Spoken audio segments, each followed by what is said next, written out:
दोस्तों, भूल से भी इन 5 लोगों को घर से कभी खाली हाथ ना जाने दें। दोस्तों, क्या आपने कभी सोचा है कि दान सिर्फ एक परंपरा नहीं बल्कि आपकी किस्मत का ताला खोलने की चाबी भी हो सकता है। हिंदू धर्म ही नहीं बल्कि हर धर्म में दान को मान पुण्य माना गया है। लेकिन क्या आप जानते हैं कि दान केवल पुण्य कमाने का साधन नहीं बल्कि आपके जीवन की हर बाधा को दूर करने का उपाय भी हो सकता है। शास्त्रों में कहा गया है कि जब कोई व्यक्ति सच्चे मन से दान करता है तो उसकी इंद्रियों की आसक्ति कम होने लगती है। ये केवल किसी को कुछ देने की क्रिया नहीं बल्कि अपने भीतर के अहंकार को त्यागने का माध्यम है। यही कारण है कि जब हम दान करते हैं तो हम एक अद्भुत आनंद की अनुभूति होती है। एक ऐसा आनंद जो धन दौलत से भी कहीं अधिक मूल्यवान होता है। दोस्तों, हमारी प्रकृति का नियम है, जो देगा वही लौट कर आएगा। यदि आप समृद्धि, सुख और इच्छाओं की पूर्ति चाहते हैं तो आपको पहले देना सीखना होगा। यही कारण है कि हमारे शास्त्रों में दान को इतना महत्वपूर्ण बताया गया है। और यही वजह है कि जब कोई व्यक्ति निस्वार्थ भाव से दान करता है तो उसकी झोली खुशियों से भर जाती है। शास्त्रों में लिखा है कि दान करने से व्यक्ति के कई जन्मों के पाप भी मिट जाते हैं। मृत्यु के बाद स्वर्ग की प्राप्ति होती है और जीवन में हर संकट धीरे धीरे टलने लगता है। यही कारण है कि मंदिरों और धार्मिक स्थलों पर दान करने की परंपरा सदियों से चली आ रही है। लेकिन क्या आप जानते हैं कि सिर्फ मंदिर में दान करना ही पर्याप्त नहीं है। अगर आपके घर के दरवाजे पर कोई भिक्षु या ज़रूरतमंद आ जाए तो उसे खाली हाथ लौटाना अनर्थ माना गया है। शास्त्रों में कहा गया है कि 4 विशेष लोग ऐसे होते हैं जिन्हें कभी भी द्वार से खाली हाथ नहीं लौटाना चाहिए।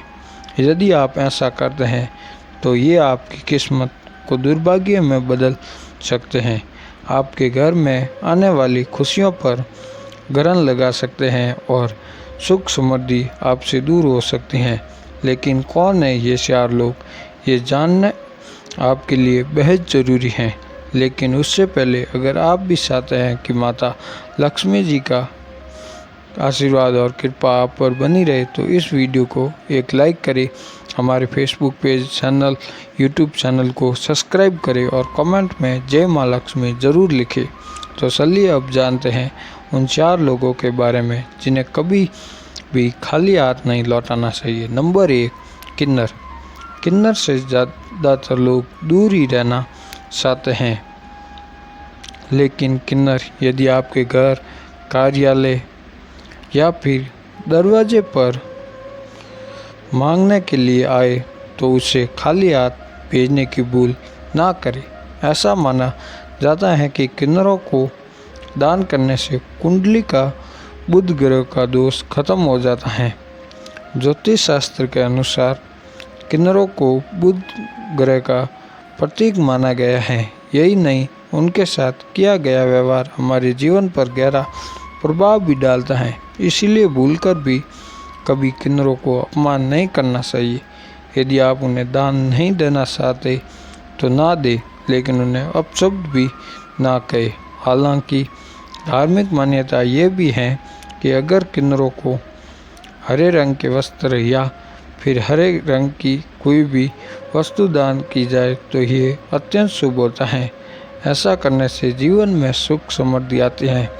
लेकिन इनका अपमान करने से बुध ग्रह खराब होता है और कई तरह की मानसिक और शारीरिक दिक्कतों का सामना करना पड़ सकता है। बुध ग्रह को भाग्य का कारक माना जाता है, इसलिए उन्हें अवश्य दान देना चाहिए।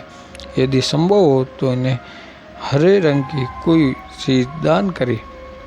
नंबर 2, संत। महात्मा ज्योतिष शास्त्र के अनुसार अगर कभी भी आपके दरवाजे पर कोई संत महात्मा आए तो उसके साथ हमेशा शालीन व्यवहार करें। उनसे यदि कुछ ज्ञान प्राप्त करना चाहे तो ज़रूर प्राप्त करें, या फिर यथाशक्ति जो भी हो सके उन्हें मान स्वरूप दान करें और शरण स्पर्श करके उनका आशीर्वाद प्राप्त करें, बजाय इसके कि उन्हें अपने दरवाजे से खाली हाथ लौटाए।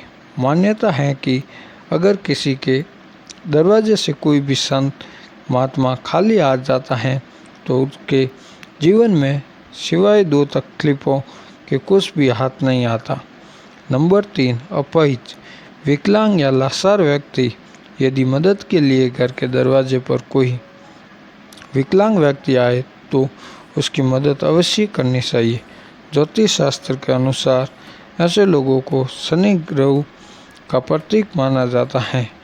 इन्हें दान करने से क्रूर ग्रह के प्रकोप से बचा जा सकता है। ज्योतिष शास्त्रों में बताया गया है कि कुंडली में शनि दोष हो तो जीवन में 2 तकलीफें लग ही रहती हैं, लेकिन कई बार ऐसा भी होता है कि हम जीवन में सब कुछ सही कर रहे होते हैं, फिर भी जीवन में दुख और तकलीफें कम होने का नाम नहीं लेती।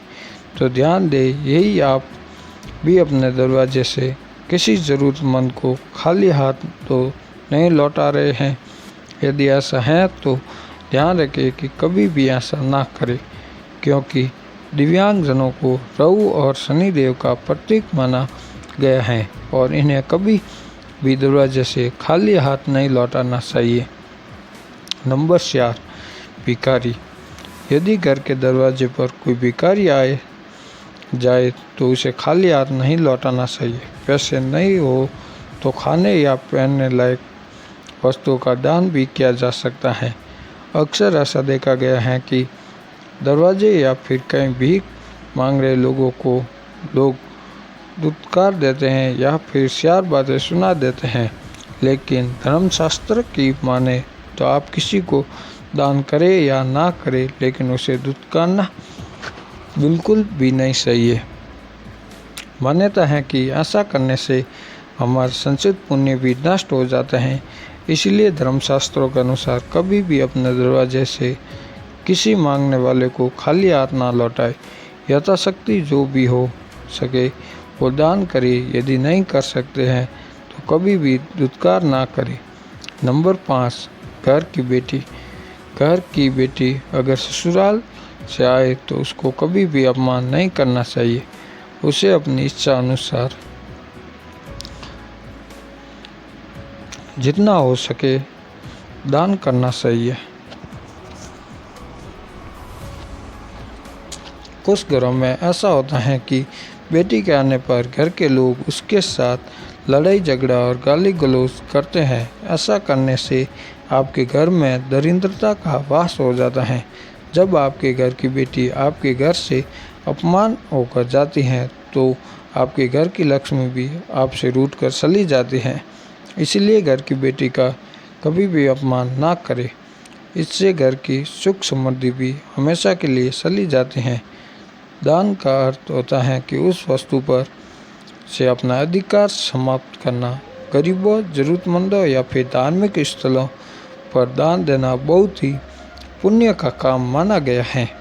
लेकिन हिंदू धर्म में ग्रंथों में कुछ ऐसी चीज़ों का वर्णन किया गया है जिन्हें भूल से भी दान के रूप में नहीं देना चाहिए। आइए जानते हैं वही कौन कौन सी चीज़ें हैं। झाड़ू केवल सफाई करने की वस्तु नहीं है, बल्कि हिंदू धर्म में इसे लक्ष्मी माता से जोड़कर देखा जाता है। साथ ही यह भी माना गया है कि झाड़ू को कभी भी दान के रूप में नहीं देना चाहिए, वरना इससे लक्ष्मी माता नाराज हो सकती हैं, जिससे व्यक्ति को धन संबंधित समस्याओं का सामना करना पड़ता है। शास्त्रों में बताया गया है कि कभी भी नुकीली चीज़ों का जैसे चाकू, छुरी, सुई या कैंची जैसी चीज़ों का दान नहीं करना चाहिए। धार्मिक दृष्टि से ऐसा करना बिल्कुल भी शुभ नहीं माना जाता है।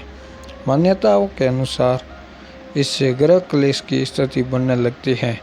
हिंदू मान्यताओं के अनुसार शनिदेव को तिल या सरसों के तेल का दान करने से शनिदेव की कृपा प्राप्त होती है, लेकिन इससे बात का ध्यान रखना चाहिए कि दान में कभी भी इस्तेमाल हुए तेल या फिर खराब हो चुके तेल नहीं देने चाहिए। शनिदेव रूप हो सकते हैं, जिससे जीवन में परेशानियां बढ़ सकती हैं। हमेशा अपनी क्षमता के अनुसार हो दान करना चाहिए। किसी ज़रूरतमंद को भोजन का दान देते समय इस बात का ध्यान रखें कि भोजन बासी या खराब नहीं होना चाहिए। ऐसा भोजन दान के रूप में देने से इसका कोई पुण्य नहीं मिलता है, बल्कि इसके विपरीत परिणाम मिल सकते हैं। अब जानते हैं दान कब नहीं करना चाहिए और क्यों। घर में जब किसी की मृत्यु हो जाती है तो घर के सदस्य उस व्यक्ति के सम्मान को दान कर देते हैं, लेकिन शास्त्रों के अनुसार किसी की मृत्यु के बाद मृत व्यक्ति वस्तुएं 1 साल पूरा हो जाने के बाद ही किसी को दान में देनी चाहिए। 13वीं तिथि के दिन भी ब्राह्मण को भोज कराना चाहिए, लेकिन दान नहीं करना चाहिए। शास्त्रों के अनुसार सूर्यास्त के बाद का समय शुभ नहीं होता है, तो सूर्यास्त के बाद किया गया दान देवी देवताएं नहीं बल्कि बुरी शक्तियों को जाता है, इसलिए सूर्यास्त के बाद दान नहीं करना चाहिए। अगर कुंडली में ग्रह अशुभ स्थिति में हो तो दान ना करें। ग्रह की स्थिति सुधारने के लिए आप पूजा कर सकते हैं। वही शनि, राहु और चंद्रमा के कमजोर होने के दौरान भी दान नहीं करना चाहिए। माना जाता है कि दान करने से ये तीनों ग्रह अशांत और अशुभ हो जाते हैं। सोमवार और शुक्रवार के दिन दूध का दान देना फलदायी होता है, लेकिन कभी भी दूध का दान सूर्यास्त के बाद नहीं करना चाहिए, क्योंकि ऐसा माना जाता है कि इस समय दूध का दान करने से माँ लक्ष्मी और भगवान विष्णु दोनों नाराज हो सकते हैं। वैसे तो लोग आमतौर पर लहसुन और प्याज का दान नहीं देते हैं, लेकिन यदि आप सूर्यास्त के समय अपने किसी पड़ोसी को भी लहसुन और प्याज देते हैं तो ऐसा ना करें। दरअसल ऐसा माना जाता है कि केतु ग्रह अनिष्ट शक्तियों का स्वामी है और सूर्यास्त के बाद कई तरह के टोटके किए जाते हैं। ऐसा भी किसी को भी प्याज या लहसुन देना आपको नुकसान पहुंचा सकता है और आप किसी बुरी शक्ति के प्रभाव में आ सकते हैं। शास्त्रों के अनुसार सूर्यास्त के बाद दही का दान भी नहीं करना चाहिए, क्योंकि दही का संबंध शुक्र ग्रह से है और शुक्र ग्रह को व्यक्तियों के भौतिक सुख समृद्धि में वृद्धि का कारक माना गया है। अगर आप सूर्यास्त के समय या उसके बाद किसी को दही का दान करते हैं तो आपकी सुख समृद्धि में भी कमी आ सकती है। आपको दी गई जानकारी कैसी लगी ज़रूर बताइए। अगर आप हमारे फेसबुक पेज और यूट्यूब चैनल पर नए हैं तो चैनल को सब्सक्राइब और पेज को फॉलो कर लें। वीडियो को लाइक करें, शेयर करें और कमेंट में जय माँ लक्ष्मी लिखना बिल्कुल ना भूलें। जय श्री राम।